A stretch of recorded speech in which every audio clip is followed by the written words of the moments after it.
Hello, everybody. Thank you so much for being here. We have another incredible installment of Trailblazers we love. My name is Andrew Duncan with Cloud Adoption Solutions, and today we have David Mitchell with us. David, thank you so much for being here. Yeah, I'm glad to be here. Thanks for I'm glad I was able to come on this show today. This is great. Yeah, thank you so much, and we're so excited. I know you've already met with Shannon, the owner of Cloud Adoption Solutions, and we're so excited by your story and who you are and the work that you're doing. So we just knew we had to talk to you. So tell us really quickly, just to start things off, how you got started in the Salesforce ecosystem. What was your beginning of your journey? Absolutely. So about 5+ years ago, I joined a nonprofit organization called Computerage. So that's they do digital equity work through refurbished devices from corporations and organizations and whatnot, along with digital literacy as well as internet access. Mm-hmm. So what I did was I realized that we didn't really have an admin on the team for our MPSP platform, and that really made it difficult, right? Sure. Yeah. Everybody had to be a power user, and me just kind of being the type of person who really likes to deep dive into things. I went from user to power user to accidental admin. Yeah. That's kind of where I ended up now, having done a few projects, whatnot, to increase user adoption and just make and use the declarative tools that Salesforce has to make things more efficient. But yeah, that's kind of how I got into it. So long story short, accidental admin, just like a bunch of people. Yeah, that's our favorite story to hear. And we love people who just raise their hand and say, like, yeah, like, let me take it on. It's so much initiative and it shows so much heart. So it's one of our favorite types of stories. Mhm. As someone who like journeyed into Salesforce as an accidental admin, what's been a favorite resource of you? Like, is there somewhere that you went when you were like learning and starting out that you were like, this is a really good place to be?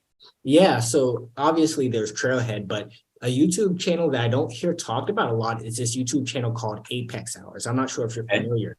Yeah. But basically they host seminars and go over important Salesforce topics. So, when I was studying for my admin certification, they had a whole course load about the specific admin tests and all the things you need to know for it, and a little bit of information about it. And it's, in a really nice environment where they have Q&A, and, the facilitators are really awesome. And yeah, I love Apex Hours. I usually, the way I study is I take information in different forms. So first I'll, listen to a video, and then I'll do Trailhead, and then I'll do Focus on Force or something like that, and just kind of repeat that until I've solidified the information. Yeah, that sounds great. And we'll add a link to that channel in the space below to make sure that people have access to it. But we have not heard that yet, so that's really exciting. Hopefully that's a great resource for people. So as someone who is like in charge of, your nonprofit Salesforce, and, you're trying to increase adoption, you're trying to make your org better, what is a Salesforce secret that like you think like, hey, like people should be like using this product more, or should be like really deep diving into this part of Salesforce? Sure. So this is a integration app exchange thing, and I don't know. I don't know whether or not this is kind of a secret or anything like that, but DLRS, declarative lookup rollup summary, I'm a big fan of that. Yeah. It basically allows you to bypass the restriction on doing rollups on master detail records. So you can do rollups between any, opportunities, and it is amazing. It is awesome. It made reporting so much easier for, C-suite and whatnot when they want to see, just the top-down numbers. It just makes it amazing. Yeah, and so far with all the people that we've interviewed, that's the first time that someone has mentioned that. So that is, I feel like, maybe a Salesforce secret. So hopefully, we'll add another link in the bio so people can see that, and hopefully, people can go and check that out, and like maybe it's useful for them as well. That'd be great. And then for someone who's like plugged in, I know you go to like the user group meetings and you're very active on Trailhead, and you're plugged into the Salesforce ecosystem. Do you have a Salesforce prediction? Like, do you have anything that you're just like, I really feel like Salesforce is headed in this direction? Mm-hmm. Yeah. So one of the things I read on LinkedIn was just how there's been a bit of an inflation on, certificates. So I'm kind of wondering, what I think is going to be a prediction is, I'm wondering what other tactics employers are going to start using to vet potential candidates. Yeah. And I personally think that vetting is all going to be done network based, just because Salesforce has so many tools with which to engage in the community. Basically, it's going to be a type of deal. If you haven't shown your face in the Salesforce community, you're probably not going to get hired anywhere. That's kind of my prediction, and I think that's awesome. I think it's good that for candidates and people who are interested in Salesforce to be showing their face in the community and show that they're dedicated to learning. Yeah, that's actually a really interesting insight, and would be, really interesting to see in the future if that becomes true, and like people really do have to start like showing up, more, and engaging more in the community to put themselves ahead of everybody who seems to have the certification. That's definitely interesting. So like away from Salesforce now, I'm sure you have hobbies outside of Salesforce.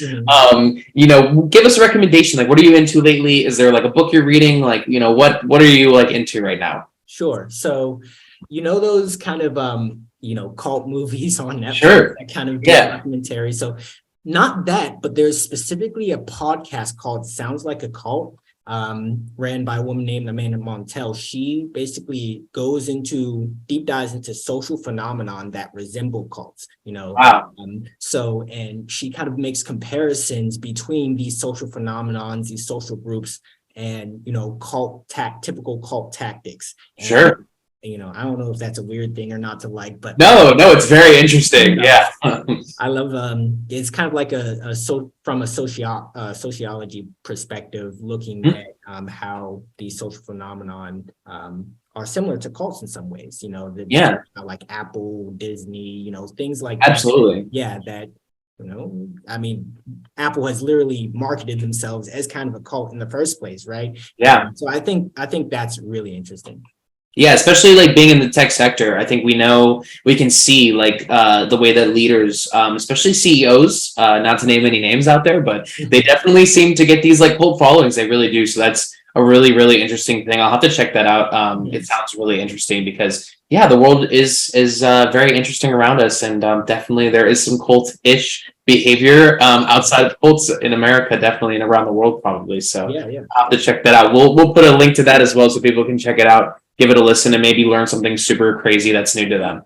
Well, David, thank you so much, for being here. I really, really appreciate it. It's been really nice talking to you, and I'm excited to hopefully see you again very soon. But you have a wonderful day. To our viewers, thank you so much for watching. Once again, my name is Andrew Duncan. I'm with Cloud Adoption Solutions, a 100% women-owned Salesforce partner. So if you want to reach out to us with Salesforce questions, we're super happy to meet with you. But thank you once again, David, and everybody. Catch you on the next one. Yeah, it was awesome to be here, and thanks for taking the time to interview me today. Yeah, absolutely. No problem. And everybody, see you later. Yeah.